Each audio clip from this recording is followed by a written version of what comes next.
Hello students, myself Raksha Khare, your chemistry teacher, and this is the fifth and the last part of the lesson water, in which we are going to discuss the question answers of the chapter, okay, which are given at the back of your lesson. See, open page number 48.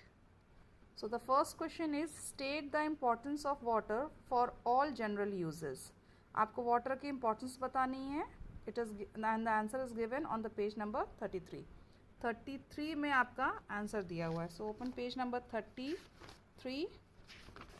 या on the page number 33 it is given over year importance of water. ठीक है, आप water से लिखना start करेंगे and up to thermo electric.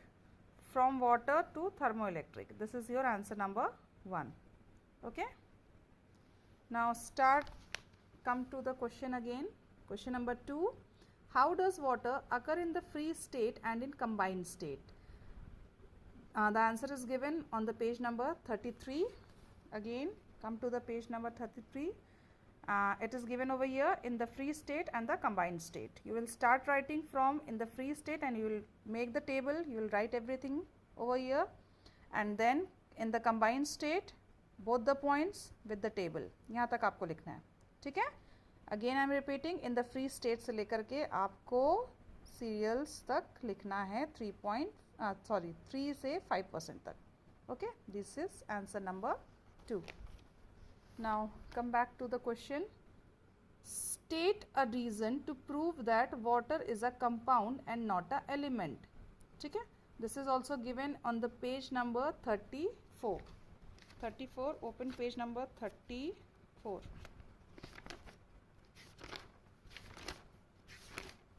34. Answer number 3 है Henry Cavendish से. यहाँ water is considered a compound not an element, ये दिया हुआ है. तो आप स्टार्ट करेंगे हेनरी कैवेंडिश से लेकर के ऑक्सीजन तक. कहाँ से कहाँ तक लिखेंगे? हेनरी कैवेंडिश से लेकर के ऑक्सीजन तक लिखेंगे. This is your answer number 3. Okay, on the page number 34 में दिया हुआ है. Again come back to the question. State why water is considered a universal solvent. Water को यूनिवर्सल सॉल्वेंट क्यों कहते हैं? It is given on the page number 35. Open page number 35. या it is या यूनिवर्सल सॉल्वेंट क्यों कहते हैं? देखो, स्टार्टिंग में दिया वाटर यूनिवर्सल सॉल्वेंट, तो आप लिखेंगे water has the ability to dissolve से लेकर के यूनिवर्सल सॉल्वेंट तक. Okay, water has ability to dissolve से लेकर के यूनिवर्सल सॉल्वेंट तक आप लिखेंगे. This is your answer number 4. Answer number 4. Okay, now come back to the question. Question number 5. Define the terms solute, solvent and solution. Again go to page number 35. 35 में solvent, solute and solutions. ठीक है, आप इन तीनों के definition, solvent के liquid से लेकर के सॉल्वेंट तक, सॉल्यूट के सब्सटेंस से लेकर के सॉल्यूट तक, सॉल्यूशन की होमोजीनियस मिक्सचर से लेकर के कंपाउंड तक, आप इतना पूरा लिखेंगे. ठीक है, विद द डायग्राम्स. आपको डायग्राम भी बनाने हैं. Okay, now this is your answer number 5. Now question number 6. State the characteristics of a true solution. It is given in on the page number 35.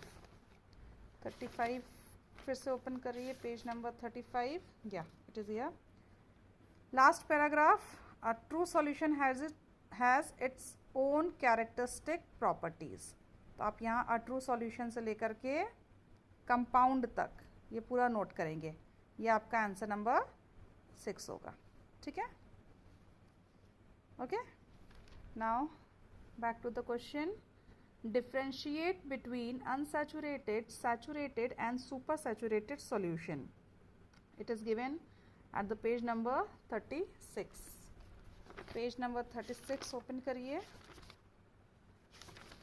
या पेज नंबर 36 आपका दिया हुआ है. Answer number 7 में आपको क्या पूछा? सैचुरेटेड, अनसैचुरेटेड और सुपर सैचुरेटेड पूछा है. ठीक है, तो आंसर नंबर ये आपका अनसैचुरेटेड हो गया. A solution which can dissolve more of the solute at a given temperature is called an unsaturated solution. Unsaturated की डेफिनेशन हो गई. देन सैचुरेटेड की definition, A solution which cannot dissolve more the solute at a given temperature is called a saturated solution at that temperature. Saturated solution की definition हो गई, diagram बनाएंगे आप, ठीक है. And then super saturated क्या है आपका? super saturated solution, it is one which can hold or contains more of the solute at a given temperature than that present in a saturated solution. ये आपका क्या हो गया? आंसर नंबर 7 हो गया, ठीक है. आपको 3 चीज़ें पूछी गई हैं, saturated solution, super saturated solution और अनसैचुरेटेड सॉल्यूशन. ये तीनों आपको मिल गई, ठीक है. क्वेश्चन नंबर 7 में सैचुरेटेड, अनसैचुरेटेड और सुपर सैचुरेटेड, पेज नंबर 36 में दिया हुआ है. Okay. Now question number 8, how would you convert a saturated solution to a unsaturated solution and vice वर्सा.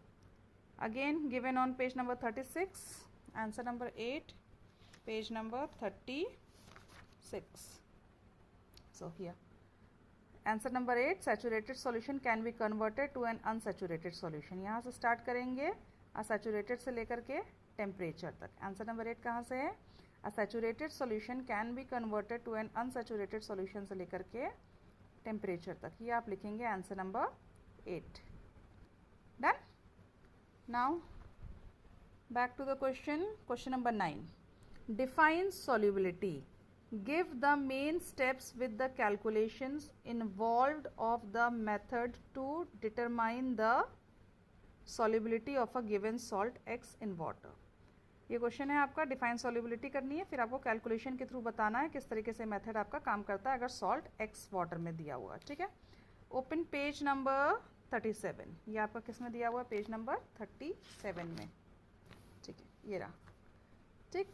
तो आंसर नंबर 9 आपका है डिफाइन सॉल्युबिलिटी. पहले आप सॉल्युबिलिटी डिफाइन करेंगे. तो solubility is the ability to of a solute to dissolve in a particular solvent, ठीक है, to obtain a uniform result and amount of a solvent is fixed. The solution should be saturated at a particular temperature. तो solubility से लेकर के temperature तक आ जाएगा define solubility. And then उसका सेकेंड क्वेश्चन है आपको एक्स में लेकर के, तो सॉल्युबिलिटी से लेकर के आप ये पूरा फॉर्मूला यहाँ तक नोट करेंगे विद डायग्राम्स. आपका ये कहलाएगा second part of the answer 9. Question number 9 का आपका सेकेंड पार्ट द सॉल्युबिलिटी से लेकर के यहाँ तक है, डायग्राम नोट करेंगे. और फर्स्ट पार्ट आपका डेफिनेशन सॉल्युबिलिटी से लेकर के टेम्परेचर तक है. ओके, अच्छे से देख लीजिए. It is given on the page number 37 पे आपका दिया हुआ है, ठीक है. नोट कर रहे हैं आप लोग. Then come again back to the question number 10. From the following list of salts, ये आपके कुछ सॉल्ट्स दिए हुए हैं. State the salt whose solubility increases decreases is fairly independent और slightly increases with the rise in the temperature of water. आपको ये salts में बताना है कौन सा इंक्रीज कर रहा है कौन सा डिक्रीज कर रहा है. जैसे हम लोग सॉल्युबिलिटी कर्व्स पढ़े थे ना, तो कैसा क्या चीज़ होता है इसमें बताना. तो नोट कर लीजिए Na2SO4.10H2O, आपका कॉमा दिया हुआ है, इसमें डॉट कर लीजिएगा, सब पूरा एक ही है, ठीक है ना. Na2SO4.10H2O ये आपका डिक्रीज करेगा, तो आप इसमें लिखेंगे डिक्रीजेज, ठीक है. देन NaCl में आप लिखेंगे स्लाइटली इंक्रीजेज. ऐसा ही लिखा है मैंने, स्लाइटली इंक्रीजेज लिखेंगे. आई रिपीट अगेन, NaCl में आप लिखेंगे स्लाइटली इंक्रीजेज सॉल्युबिलिटी, ठीक है. KClO3 में आप लिखेंगे इंक्रीजेज सॉल्युबिलिटी इंक्रीजेज, ठीक है. NaNO3 में इंक्रीजेज. CaOH2 में स्लाइटली इंक्रीजेज. NH4Cl में इंक्रीजेज. KCl में स्लाइटली इंक्रीजेज. CaSO4 में डिक्रीजेज, ठीक है. I repeat again, Na2SO4 10H2O में आप लिखेंगे सॉल्युबिलिटी डिक्रीजेज. NaCl में लिखेंगे solubility solubility slightly increases. KClO3 में लिखेंगे इंक्रीजेज. NaNO3 में लिखेंगे सॉल्युबिलिटी इंक्रीजेज. CaOH2 में लिखेंगे सॉल्युबिलिटी स्लाइटली इंक्रीजेज.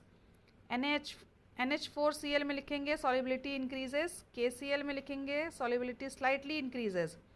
CaSO4 में लिखेंगे सॉल्युबिलिटी डिक्रीजेज. क्लियर हो गया? आंसर नंबर 10 यहाँ पे ख़त्म हो गया आपका answer number 10. So rest questions will be given in the next video. आपको एक और वीडियो मिलेगी जिसमें आपके बाकी क्वेश्चंस सॉल्व होंगे। ये सारे के सारे क्वेश्चंस आपको रिटन फॉर्म में PDF के फॉर्म में आपके ग्रुप में सेंड कर दिए जाएंगे। ये वीडियो है, इसमें से आप नोट करिए और रिटन क्वेश्चन फिर भी अगर कोई दिक्कत होगी तो सारे आंसर्स टाइप्ड हैं और आपके PDF फॉर्म में सेंड कर दिए जाएंगे आपके ग्रुप में। Okay, thank you.